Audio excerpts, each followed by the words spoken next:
back to another episode of the Higher Level podcast. So joining me this evening, we have returning back again, Stevie McIntosh. Cheers for coming back on, Stevie. No problem. And we have the Daily Records own Tom Heffernan. Thanks for coming on, Tom. No bother. Thanks for having us on. So we're doing a prediction show tonight, but we're going to do it sort of stealing off an article you do sometimes, writer versus fighter. So we'll get the predictions, and once the fights happen, we'll see who comes out on top. How do you normally do in these things, Tom, against the fighters? See the problem I've got doing this. I've always got who I think is going to win, obviously, right? But then sometimes I don't always phone the fighters. Sometimes they maybe drop me a Facebook or a email or something like that, and then I have to go and change mine so that we've not all got quite see the amount of times I've had the exact same picks. There's no point in doing an article with the exact same picks. Everybody's the same. So that's my excuse for getting beat. I knew you would come up with something, mate, because I was wondering how good your record was. I was figuring it was maybe even at best. Would you say? It's undefeated. I'm undefeated.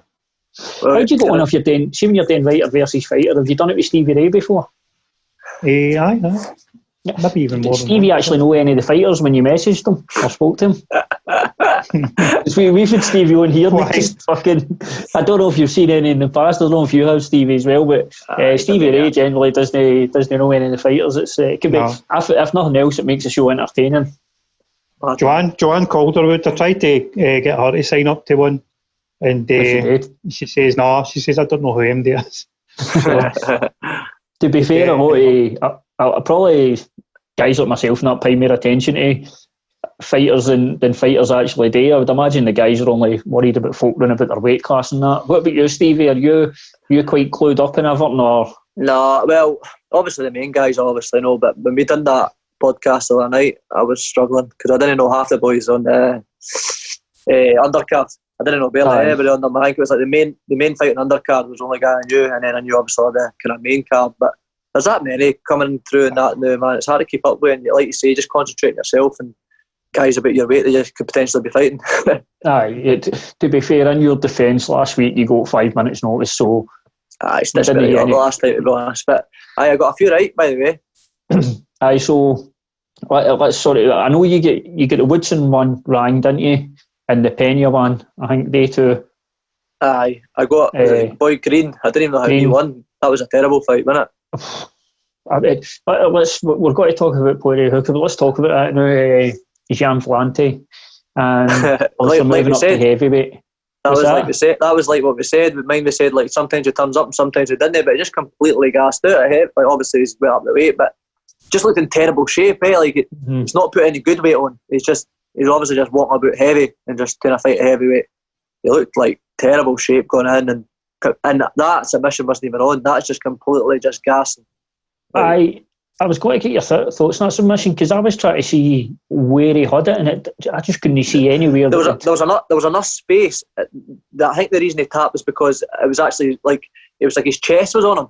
It was like his chest was covered in his mouth more, so that's like a suffocation. But the only way you would tap to that is if you're gasping for air, as in you're just completely gassed. That's the only way you would ever tap to that. Like he just completely gassed there and kind of quit a wee bit. It was. It definitely wasn't a standout fight in the card, and obviously the Poirier Hooker fight was outstanding. But how intrigued were you for that Mike Perry one? More to hear what happened in the corner. I love that guy, man. I think he's hilarious. He's brilliant, man. He just class. He just says it is, to be fair, like, but he's really entertaining, man. Like he's never in a boring fight either. He always goes for it, and his post fights are just as good as his fights. So. I see a fight and tell. No, you go, mate. Sorry. No, sorry. I was just going to say the amount of comments on social media about I can't even hear his post-fight interview. I saw you were getting after he won. I know. It was just, what's he going to say? What's he going to say? What's he going to say? But I thought actually in the main he was quite reserved. I mean, he was just that relieved to get the win. He's fighting smarter. He's definitely fighting smarter now. Mm-hmm. It was sensible. I mean, he made some good points. Like he made a point about actually Jean Vellante's corner, what they were saying to him, and Mike Perry's like, why would you why would you get your fighter down? And sort of it was negative in the corner there. And he's like, my corner was perfect. She shouted a couple of things, but you could see in the corner his missus was obviously she was just looking after him. She's like, where do you want the ice and stuff like that, nice and for a guy like Mike Perry, maybe that's obviously he's going to have to get something sorted out. But without being disrespectful to Mickey Gall, if you're going to be going there against the top guys in the division, you need that advice. I mean, for you, obviously you've got James in your corner. How much do you rely on him sometimes in fights? Oh, massive. Do you know, I like 95% of my fights, James just tells me exactly how my fight's got to go. Every fight, he just says like, listen, just go and do your thing, but this is how I see you winning. And then, honestly, the majority of the time he's right. He just sees kind of like where, like, obviously, he must look at my opponents and see like where the kind of places that I'm strong and they're weak. And it's kind of a mental thing. You've got that in your head as well when he's telling you before it. You know, like, basically, obviously, I win a lot of fights with rear naked choke, but like he was like, I can see you getting this guy back, I can sub him, and it happens. Like he's very obviously James has got fountains of knowledge. Like he's done it for a long time. He's very clued up with the sport. And to be honest, like obviously I'm going to be a bit biased, but like for me, James is like one of the top coaches in the UK, if not the best. And it's good that he's got boys like Danny and Stevie, and you get to hear. I think it'll be interesting now for this fight coming up with Danny, because you'll get to hear him better. Even when there's a big crowd, like obviously at the UFC, you can hear James clear, like in the fight. Like you need that like loud, clear advice when you're fighting. Do you know, like and amongst chaos, you need that kind of clear advice. And you can hear James over a lot of cornermen all the time. You listen to any of the guys' fights, and even with a crowd. So like, I think it's going to be even better that there's no crowd, so you'll be able to hear him like perfectly, and it gives you great instructions. He'll be good, man. He's very good coach. The one time the Scottish accent actually benefits you when you're in a crowd, you can hear it nice and clear and crisp coming through there. I think we've lost your video, Stevie. Sorry, that was Bundy trying to phone me there.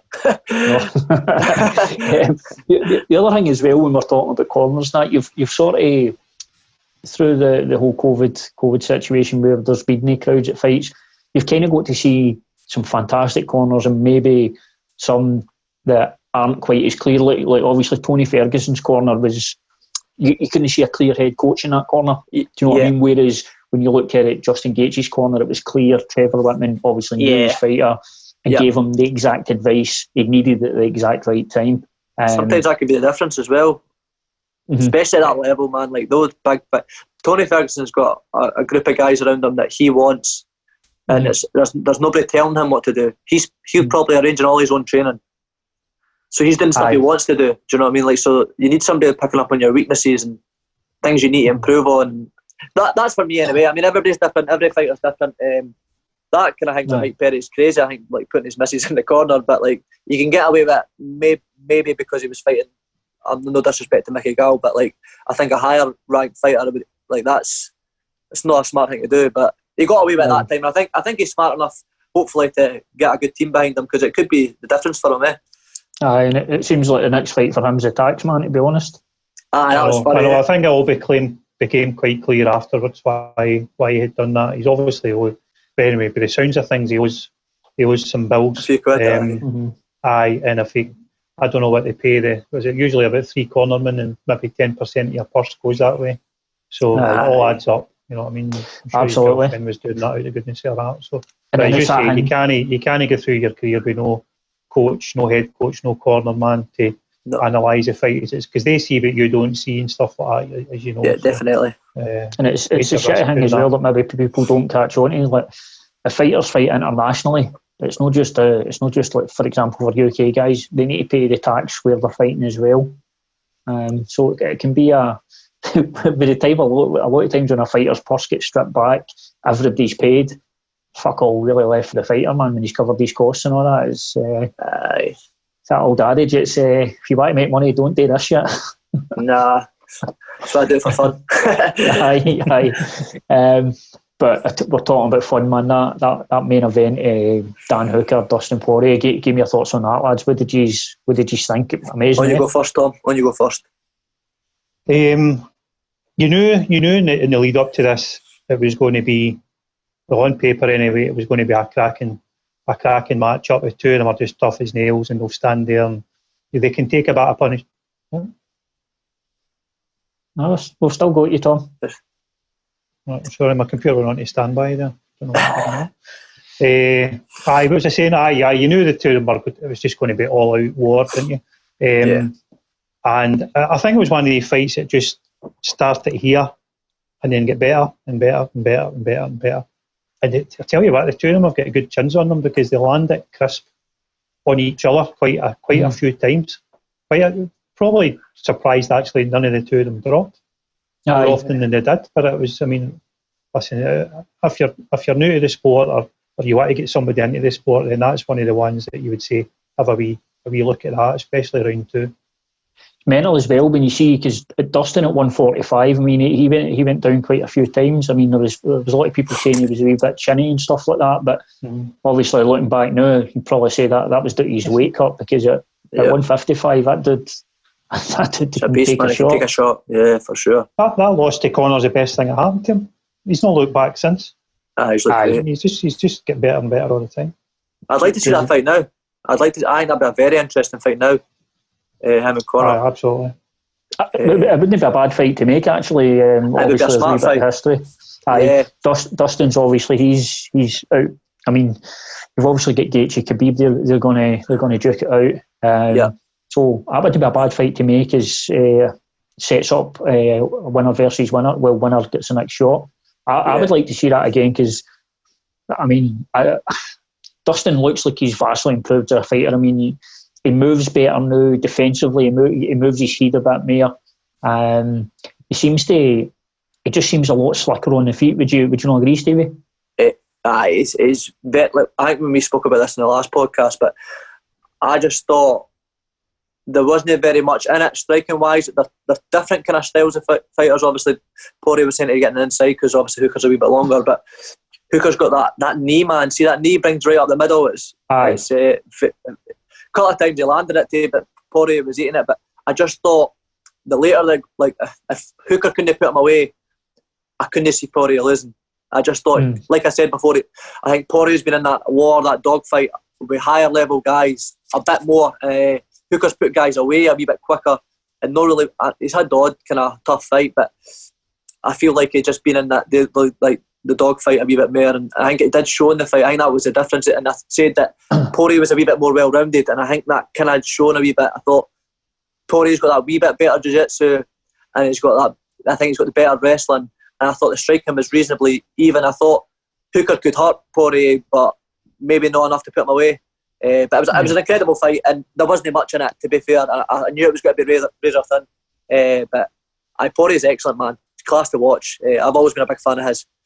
Aye, man. It was a really, really cracking fight. It was a few good fights on the card. Obviously, we touched on. There was a couple of stinkers, but overall, that last fight, that just leaves you think that was a brilliant fight, man. It was. I don't know if it's no crowd, man, but like pretty much every card has been an absolute stormer of a fight. Like obviously had the Ferguson one and that as well, but they're just like, I don't know if they're just going for it more or what, because I don't know what it is, or they're just more hungry because obviously everybody's been in like lockdown or whatever. But the fights have been great, man. It's been really good, and plus they've been sports, so it's been excellent.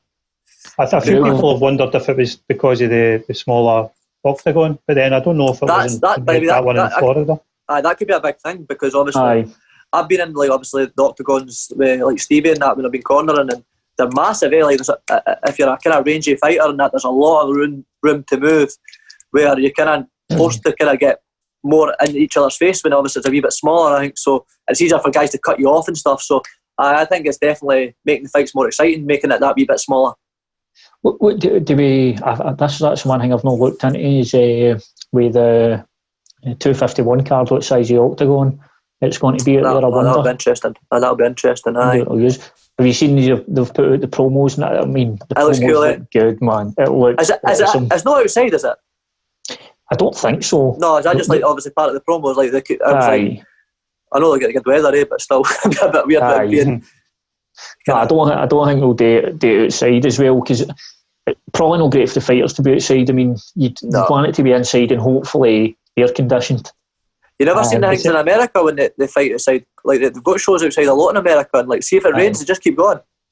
I think Bulldog. Bulldog used to have fights outside. There's that obviously infamous story, and it's been shown in that Here Comes the Boom film, but it was an actual real thing that happened where the cage, the cage collapsed. That's right. So, crazy. See, just to see this fight, I'm sure, I might be wrong by the way, but I'm sure I read somewhere that they're going to have it broadcast at USA time, like 3 in the morning for over here. That by the way, could be for pay-per-views. I'm sure. Probably will. You're probably right, because they would do it for pay-per-views, eh? They've got it would be ideal for us here in the UK otherwise, but I'm sure they're holding it back. Problem being, when they're looking at the UK market and a lot of Europe, is we don't follow the pay-per-view model. You know what I mean? And that's where they're going to make their cash for. They've got to make money off pay-per-views. So it's one of the ones. It's great that you moan about the times of the fights, but it is what it is, and I'd rather hear that than be paying pay-per-views all the time. Do you think that they make more money off this than now? I think the buy rate will be better. I wonder, it'd be interesting to see if they do make more money, because like you would think there's not really much other sport. There's no other sport for fighting wise if you're a big fight fan. So you're definitely going to get more viewers. So I would think that they might potentially make more. You've got that, and they could, and the more eyes that are going to be on it, because you're not getting folk in the crowds as well. Then I don't think they make massive amounts of the gate. No. I mean, that'll cover fighter pay and the rent of the hotel and everything else that goes along with it. But they're looking for these pay-per-views and the sponsorship money coming in and the advertising money coming in off the telly and stuff like that. One big thing as well is this Fight Island thing. It's almost like it hit mythological status for a while there. Was it going to happen? What was going to happen? Was it going to be like Mortal Kombat, where they all appear in boats and just get out in the sand and start fucking going at it? All that stuff surrounding it and leading up to it. That's made it probably people a lot more interested, and the fact that it is a fucking great card. Let's not overlook that. This isn't one you want to miss. But all that stuff surrounding, I think this is going to do really well. I really hope it does as well. I thought Island was a joke to begin with. I thought they were having a laugh. Stevie and Danny were arguing about it for ages. Like every week they'd be like, by the way, Stevie was like, I think there's a lot of shite. And then Danny would be like, no, I'm telling you, I definitely think there's something happening here. And that they kind of be like, no, going back and forward, like, didn't think it was happening. But it is cool that it's happening. I thought it was a lot of rubbish, like, but Dana White did come out and say it was legit. So now it's happening. Be pretty cool. And it's for everybody. He's going to take your hat off to Dana. He's going to take your hat off to Dana. You know what I mean? He's pushed the boundaries for day one, and now he's come out and done this, and he's getting sport back. He was the first guy back with sport, really. Especially this type of sport, and it got everything moving again. You know what I mean? And he's no fear. That's the bonus of being the gaffer. You know what I mean? Not, because different than boxing and stuff like that. But if you own the company, then it's your ball. You can do what you like, and he's just went out and got it done. And the other big thing is for guys like obviously Danny in the card. I mean, I think that's a massive opportunity as well. Amazing, man. When you just look at the card, even if you remove all the circumstances we've got now, if this was just a normal pay-per-view card, you'd be looking at it going, that's fucking stacked, man. That is a great 3 title fights, good title fights as well. Some great fights leading up to it. Prelims are good, man. Got to be a lot of eyeballs. I think this is an opportunity for guys like Danny. To get really propel. You can do something. You can really propel your career. He's got a good name too. Mm-hmm. He's got a good name too. Well, let's just get right into that fight then. So obviously Danny is going in there against Makwan Amirkhani. So thoughts on that? We're probably all going to be a bit biased here. Let's be honest. We're all back in the Scottish guy, aren't we? I think so. But Marquand's he's a tough fighter, man. He's tough, especially early in the fight. That's the only thing I've spoke to James about in the past. That's where I don't know if you've obviously, I'm sure you've watched him as well. He does tend to fade in fights. He's obviously back out training in Finland. How do you see it going? You obviously know Danny better than the English speaking here. You train with Danny. What do you think, Stevie? I think stylistically I really like the match, and I'm always pretty honest with Danny when I'm like, if he ever gets fights or he gets fights, like I get fights, we kind of say like where we think we need to kind of work on for this kind of specific. There's no secret thing, Mac. One like you say, it's like all his fights have kind of got the same kind of procedure. He starts really fast and then tends to gas. And the weird thing is he's never addressed that when he's fights, which I think is quite strange because it's continuously happening. But he's a great fighter, man. He's got good wrestling. I don't think he's amazing on the feet. I think he's not scared on the feet, but he's a bit timid on the feet. He's always looking to wrestle and grapple. He's got a very good anaconda choke. I think his head and arm stuff's legit, really, really good. But I don't think it's really anything Danny's not seen before. He's fought good wrestlers like that. That Ego Cabeza that he fought out in EFC, and he was a legit high level wrestler. I think obviously Danny wins. I think Danny just basically, if Danny gets to the first round, I can't see Danny losing. He's got it. The only way he could is if Danny does something crazy. But I think Danny's too clever, man. He's a really intelligent fighter. He's just I can see him obviously keeping it long, and I can see Danny putting him away, man, if he can clip him. And obviously, I think the first round's massive. As long as Danny can get out of that first round, I think Danny takes over. For me, personally, I think that's the way it goes. But obviously, we'll see what happens, man. But I'm obviously thinking Danny's got to do the job. And Tom, for you? I agree with a lot of what Stevie's saying there. Amirkhani, he likes to be a showman, doesn't he? So he likes to be a bit flamboyant, especially, and he kind of loads up everything into that first round. I think he must have it in his head, a first round finish is the only thing that matters. But it does, his game is a wrestling, his grappling. He's a decorated wrestler back in Finland in his early days and stuff like that. And just about all his wins are by submission.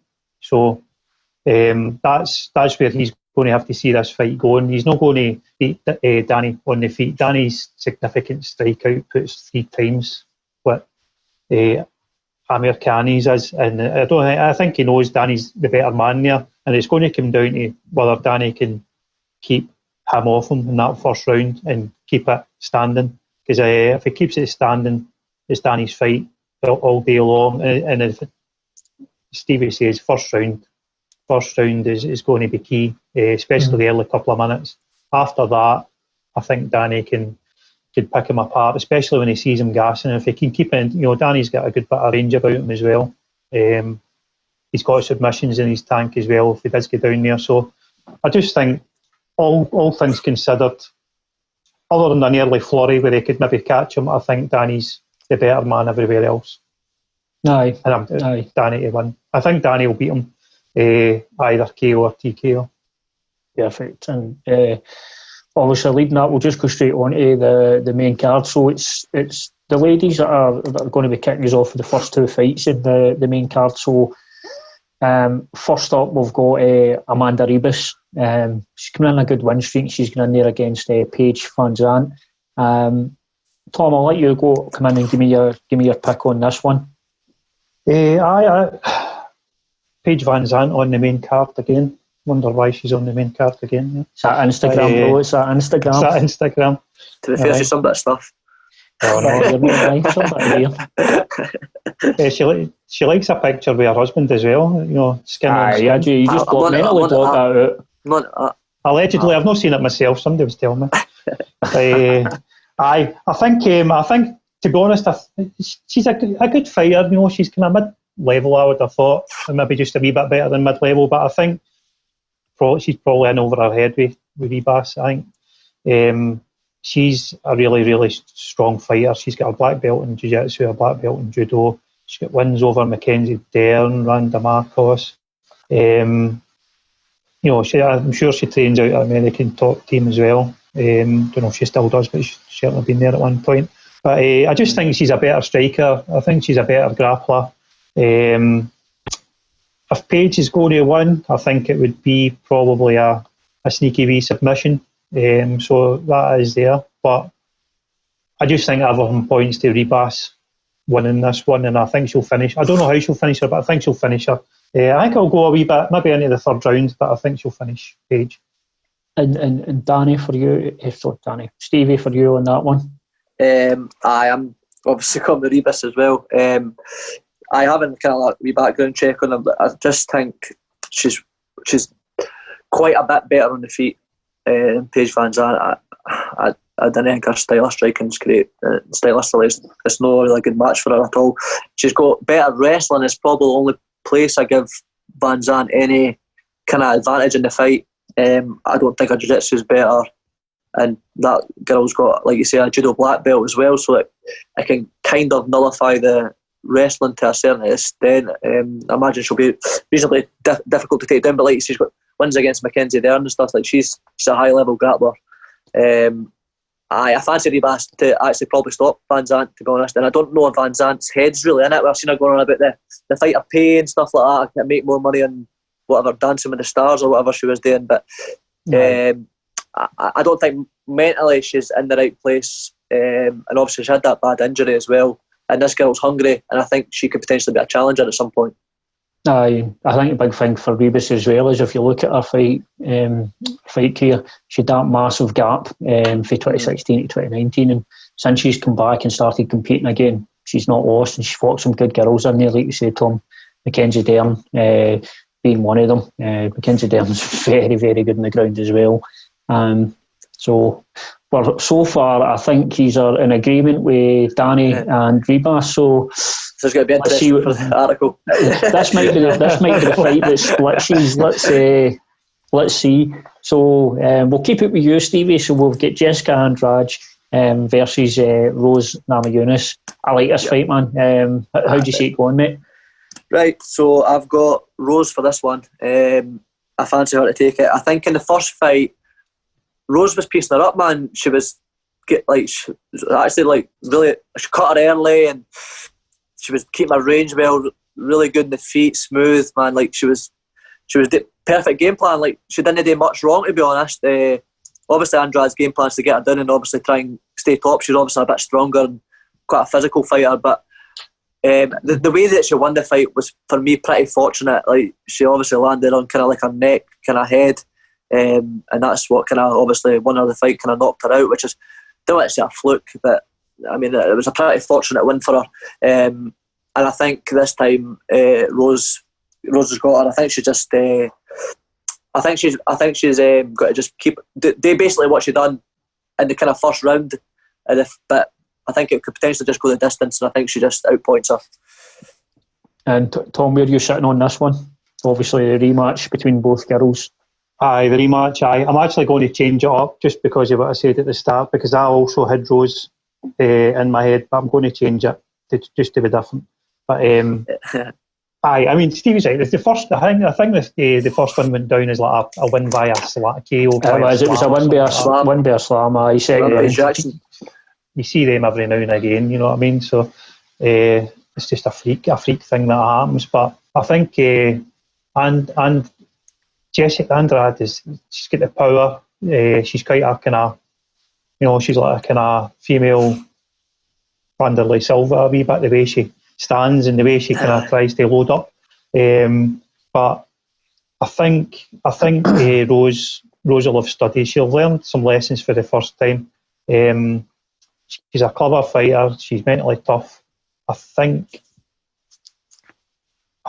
on paper, if we look at it overall as a fighter, I think Andrade probably would go down as the bookie's favourite in that sense. I originally had Rose to maybe throw in a wee cheeky sub, but I'm going to change that and I'll go with Andrade to win. How, I don't know, but let's go for the points. So decision. So that leads us on to then our first of our 3 title fights. Now, before we get into this one, it is a good fight. I would say this was probably the easiest out of the 3 title fights to pick for me personally. Obviously, Peter Yan fighting Jose Aldo. Now, the controversy is Jose Aldo coming off a loss against Marlon Moraes. 2, I think, yeah. Aye. The Moraes fight, though, I did feel he won, but that's not usually how it works. Whether if the judges say Moraes won, then that's what happens. But obviously the UFC have gave him the title shot. You can understand why, because of name value, but it's a scary fight for Aldo, no? Peter Yan? Yeah, it's pretty scary for him. And when I first got into fighting, man, Jose Aldo's my favourite fighter. Like I love Jose Aldo. But don't know, man. I I don't think it will be. That Jan is scary, like he's vicious, but I don't think it will be as easy for him as a lot of people are thinking. Jose Aldo's legit on the feet, and but he's obviously like the 2 fight slide. His confidence will only be amazing. And Jan's on an absolute tear. I think he's on a 9-fight win streak, if I'm right. He's I think the big difference in this fight is Jan's in his prime and Jose Aldo's more or less on his way out of fighting. He's kind of coming here at the end of his career. He's had an amazing career, but and plus it's a big weight cut for Aldo too, man. I know he made it and he looked alright, but it's just his face, man. It's weight, though, so drawn in, man. And at that age, it gets tougher for you. But I mean, it'll be a good fight, but I can't say Jan losing that one. No, better Jan. Tom, what are we thinking here? Well, I don't need to change my pick for this one because I've got Aldo winning this one. I know it goes against the grain a wee bit here and it goes against the bookies, but I just think the two of them physically are very evenly matched. I know it's only Aldo's second trip down to bantamweight, and a lot of people did think he won that last fight. But this is the kind of fight I think he wants. He wants a guy to stand and trade with him, and obviously Jan's got the boxing background and he's aggressive wee bugger, but so's Aldo. You know what I mean? I think Stevie says he's getting to the twilight of his career. He's been a champion a long time. This is his last hurrah, really, isn't it? He's won that belt one more time. He knows he's not going to get it at 155 or 145 anymore. He obviously fancies his chances down there. If he can't go into this fight with the motivation to be a champion again one last time, then he is as well chucking it. So I think all these things considered, the motivation's there. He was obviously sick as a pig getting beat the last time in the judges. I think he'll go in, and I think it'll be a just roll and tear up, and I think Aldo's going to win. He might see the wee leg kicks come back and show again. He dominated in the early part of his career. I think he'll use them because he's handy with his fists as well. No, I think he maybe use them, and I think he'll finish Jan.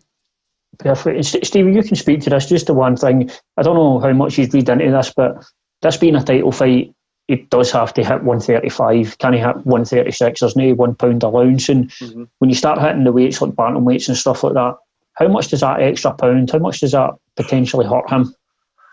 And the factor is age is a big thing. Has this fight been matched a while, or is it? I'm trying to know. No, because did he not step in? Because like obviously it was a bit of a weird match for him, like being on a 2-fight slider as well, wasn't it? It's not been. I don't think many of the fights have been matched that long, to be honest with you, mate.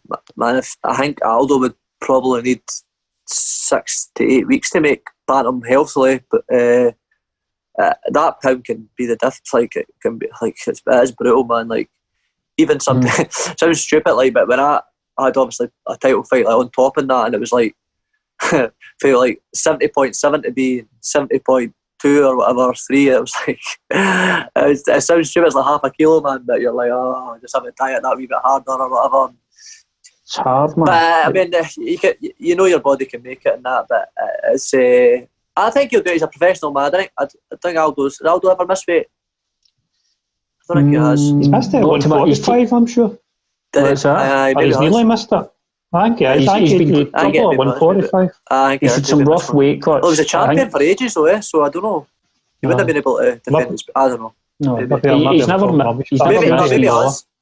But I think it used to be a hard cut for him at 145. Used to, like, that's how I was so surprised when he went into 135, because when you seen him, like, how drawn in he was, but like you see his face, man, even like in his training camp, like 4 to 6 weeks out, he looks drawn in, which isn't good. Like, you shouldn't be like that. Like, you should be drawn in maybe coming into the last week. No, like that far out, man. It's no.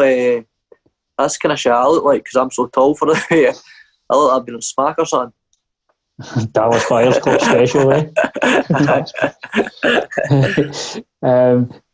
So we'll move on for that to obviously the co-main event, and this was I felt like this would be the hardest one to pick. You may disagree with me, but I feel this one is so difficult to pick. So we've got obviously the now champion who won the belt from Max Holloway, Alexander Volkanovski, former champ, arguably the best featherweight of all time, Max Holloway. What do you, Tom, will come over to you. Obviously, Max dropped the belt to Alexander. Do you see this fight being much different, or do you see Max making adjustments, or Alexander coming in and retaining his title? Been back and forth a few times about this one, James.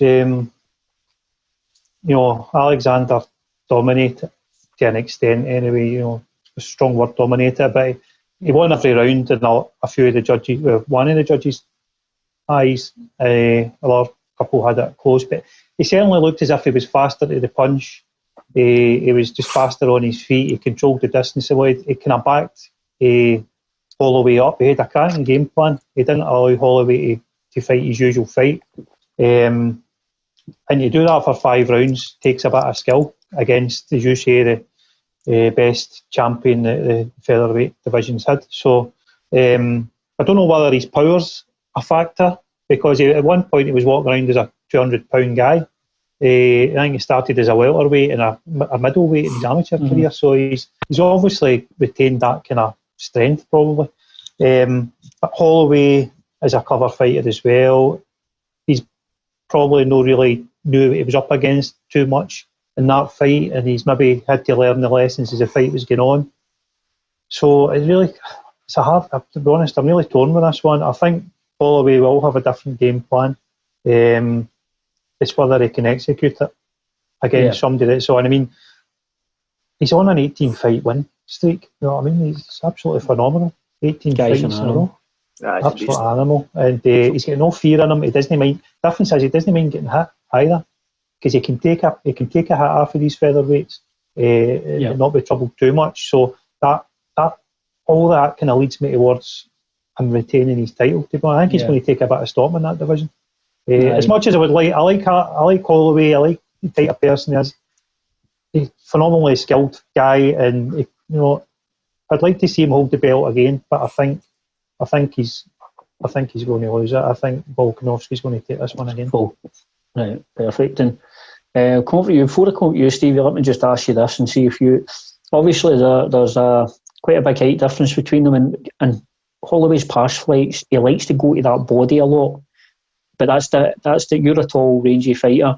When you're fighting a guy that much smaller than you, how much more difficult is to go to the body? Because Holloway predominantly is a puncher, not a kicker. It's very difficult. It's hard to go to the body when the guy is that much shorter than you. The only thing you can really go to the body with is like long kind of teeps to the body, try and kind of get like the flowing rib and stuff. But I think punching to the body, which he prefers, because Holloway's not really a kicker. No. It is difficult, but it is difficult. The fact that he's that much shorter, and also trying to go to the body when he's that much shorter, and the way Volkanovski fights, he throws a lot of hooks. It's dangerous for him, leaving himself open. Do you know what I mean? It's not the best idea to try to go to the body against a guy like that.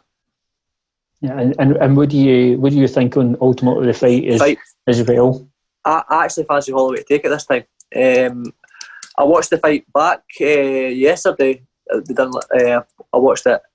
I think in the first fight, the big thing that cost Holloway was the low calf kicks and the low like the leg kicks.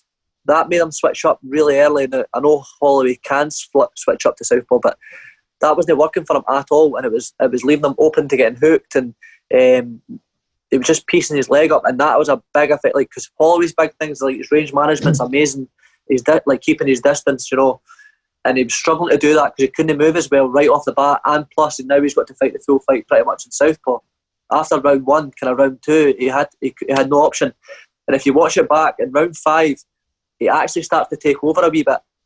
He actually starts looking a bit better because he switched back to orthodox again, and he started to have a wee bit more success. Now I think if he can, obviously, like you say, he knows what he's coming against now.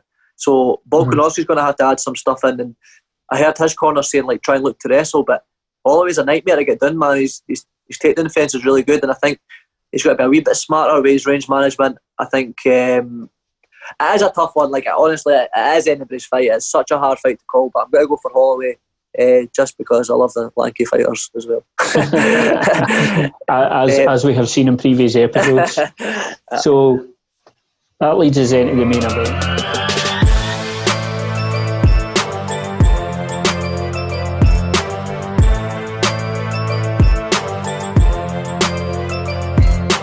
Give me what you think is going to be the fight tonight. What's going to be the one that steals the show? What do you think? Just out of the ones we've discussed, obviously. Danny Henry versus Makwan Amirkhani. Yep. Danny wins for the Scottish people. It will be. Yeah. Yes, aye. Listen, there's no denying that one's a crack. I think that'll be really exciting. But just to be different, I'll run with Rose and Jessica. Aye, that'll be a good one. I actually think it'll be Volkanovski Holloway. I think that one's going to be. That would be my pick outside. Aye, that would be my pick outside Danny. The Holloway Volkanovski fight. Aye, so if nothing else, we're in for a treat, man. I mean, it's to get the 3 title fights and just that main card is going to be brilliant. And obviously, like we say, we've got some really good fights on the prelims as well. Obviously, Ozdemir, Prochaska, and then obviously Danny and Amirkhani. And obviously the other thing as well is we've got, I don't know how much you'll be looking at for this, Leandro Santos. Obviously, he fought and beat Stevie. Guy's an animal. He's going against Bogatov. He's on a crazy win streak as well. He's on a big win streak, man, but he's just getting consistent. I think he just likes competing in jiu-jitsu and stuff, and then takes on a fight when he fancies it. Man, he's big, by the way. He's a big dude. Obviously he's really tall, but he's dense, man. He's just a big lump. And that was a tough one for Stevie, man. I was in his corner that night. He just got caught, and that was just one of those things. Happens, man. But he's a real beast. I'll be interested to see his fight. It'd be cool to see that. Who's he fighting? I never noticed that one. He's fighting Bogatov. Leandro Santos fighting Bogatov. So he's it was matched with somebody else, wasn't he? Is that a replacement? It's a replacement, and he'll probably. I think he's kicking off because the way they've got the prelim stacked, because you've got obviously Davy Grant fighting as well. It looks like there's got quite a lot. They've got 2 sets of prelim cards almost, right? And then the main card, so they've got a lot of fights. But it's got to be awesome, man. I really can't wait to see what happens. And what about you, Stevie? What's happening with you, mate? How's things going? I know you're. Your brother's just been announced for Celtic. Man, Celtic Gladiators. It's good. Craig's been out for a while, for 4 years, man. It's been a long time. He always kind of, when I used to speak to him, I knew he could never get his head to ever retire or call it a day or that. He's still pretty young, you know. He's only 32, 33, so he's still. And I'm not just saying it obviously because I've got it as my brother, but. He is in the shape of his life, man. I've been training him a wee bit here and there, and it's the best I've seen him physically. And now he's getting the time to train because he's just quit his job there. He's going full time with coaching. He's got a lot of good guys coming through his gym through our way, and he's now getting the time to train 2-3 times a day and not have to worry about work, because that is a big thing, man. It can be annoying. I'm quite fortunate in my work where I can train during the day.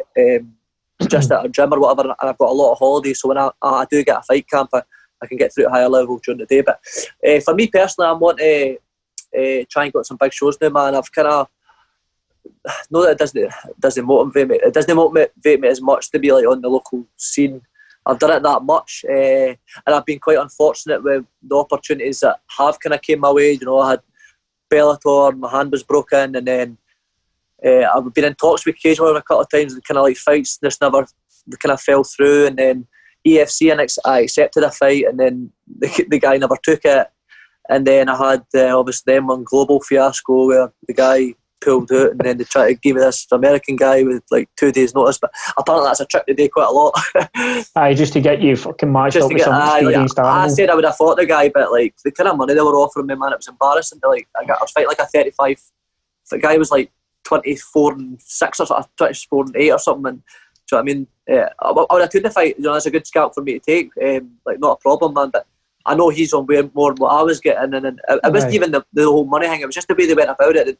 They never even approached me, they never told me about anything, no pull out or nothing, but I found it very weird because the guy that I was matched with was 5-0 and I was 5-1 at the time. So it was a fair match, and like, obviously check your guy out or whatever on Instagram or like any social media, man. He never posted anything about the fight the full time of our match, which says to me that we never were matched. Nah. So, and apparently that's a trick they pull quite often, and the guy that I was fighting signed to them. So, I mean, it is what it is, man. It was a bit annoying because out of all the kind of fights I've ever been matched for, man, that was like, I was so motivated for that fight, like to finally get on a big show and getting to go over to China and then kind of show what I can do, man, on a big stage. But hopefully my time will come. James has been talking to a couple of promoters at good shows, so I'm just hoping I can just get a name and get over there and like show what I can do, because like I've been doing this a long time now, man, and I've not really had I'm not going to say the break I didn't deserve. I think everything happens for a reason, but I feel like I do like deserve a wee crack at one of the bigger shows now. I think I've kind of served my time and beat some decent guys along the way to kind of get a pop at somebody. So we'll see what happens, man. Hopefully it comes through. Listen, you beat that quarantine fighter. What was it, Wes O'Neill? He's been doing the quarantine fights. That was honestly. See, I'm not joking you, right? See all the guys I've ever fought. I have never been stared out in my life, like off this guy. Like, I never knew anything about him. I was meant to fight that David Kostecki guy. I think Aidan Stephen fought. Aye. So I was meant to fight him for my pro debut, and then it was like 2 days notice. I can't remember what his excuse was, but the guy pulled out based on 5 days notice. And I didn't think I was getting a fight at all, and I was like, oh, it's a nightmare. And then they're like, oh, we've got this guy for England, and I was like, doesn't matter, just whoever, I'll take it. Aye. And I never even checked him out. And after the fight, I'm like, obviously it was like 16 seconds or something, 20 seconds. I'm like, what the hell was that? Like, that's actually embarrassing. This guy coming up, it was horrendous. It was so bad, man. But he seems to be picked up quite a bit, man. If you see his fights now, like he's turned up. Yeah. If nothing else, mate, you've got a good story, man. The good thing is you can laugh about it, man. It's not else. I think you definitely you're saying you're past the point of regionals, mate. You definitely need to be fighting a big show and go out there and start getting your name, because there's guys doing it, and I think your time's definitely coming. Hopefully sooner rather than later. Yeah, fingers crossed. Just for you, Tom, obviously, how's life at the Record? When are you getting back to? Do you think you'll get back to some sort of normality? Oh no, it's been a long time. It's been a long lockdown. It was 13 weeks or something. So at least. Right. In fact, I've been working from home since before this all kicked in. We kind of get sent home a bit early, just to make sure nobody get caught with this, you know. So, but when we're all going to get back, I don't know. I think it's anybody's guess. But to be honest, the way Scotland's going now, it just seems to be, just like single digits now. The new cases, and thankfully the deaths have slowed down and all that sort of stuff. So I think companies up and down the country will be making their preparations to get folk back in. But I think it'll be different. You know what I mean? It'll be maybe sort of work from home more often than you used to, and all that kind of thing. Tom, do you get any inside info on the football signings? He works for the Record. He's not got a fucking clue. Try to see if Celtic are getting anybody for going for 10, No. I probably get about 2 hours notice on these things. No, we don't. I say, you know yourself, signings, you hear rumours right left and centre. I mean, social media is brilliant for it. Sometimes social media is correct as well. I'm just hoping somebody's going to take ball and goalie away.